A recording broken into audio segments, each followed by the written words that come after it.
அதே மாதிரி இன்னொரு விஷயத்தை நம்ம புரிஞ்சுக்கணும். இப்போ புகாரி முஸ்லீம் இந்த 2 ஹதீஸ் கிதாபுகளில் நம்ம 100% பலவீனம் இல்லாத, அதாவது இத்திசால் சனதோடு வரக்கூடிய, இத்திசால் சனது என்று சொன்னால் அறிவிப்பாளர் தொடரோடு அறிவிக்கக்கூடிய ஹதீஸ்களில் புகாரி ஹதீஸ் கிதாபில் என்ன இல்லை, பலவீனமான எந்த ஹதீஸும் இல்லை என்பதால் அறிஞர்களுடைய ஏகோபித்த முடிவு.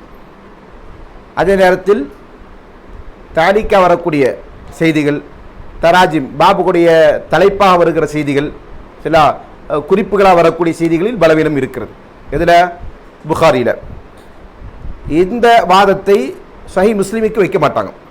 சஹி முஸ்லீமை பொறுத்தவரையில் அதில் என்ன இருக்குது, பலவீனமான ஹதீஸ் இருக்கிறது. அதில் என்ன இருக்குது, பலவீனமான ஹதீஸ் இருக்கிறது, ஆனால் மிக குறைவு. அந்த எண்ணிக்கை சொல்லக்கூடிய விஷயத்தில் அறிஞர்கள் நினைச்சிருக்கிறாங்க, கருத்து வேறுபாடு கொண்டிருக்கிறாங்க. சில பேர் 6 சுற்று ஹதீஸ்கள் தான் என்ன செய்யுது பலவீனம் இருக்குன்னு சொல்லியிருக்கிறாங்க. ஒரு சில அறிஞர்கள் நினைச்சிருக்காங்க அதை விட கூடன்னு சொல்லியிருக்கிறாங்க. அது கிட்டத்தட்ட 160 வரைக்கும் நினைச்சிருக்கு, அந்த கருத்து வேறுபாடு இருக்குது. அப்போ அதில் சஹி முஸ்லீமில் என்ன இருக்குது, பலவீனமான ஹதீஸ் இருக்குது.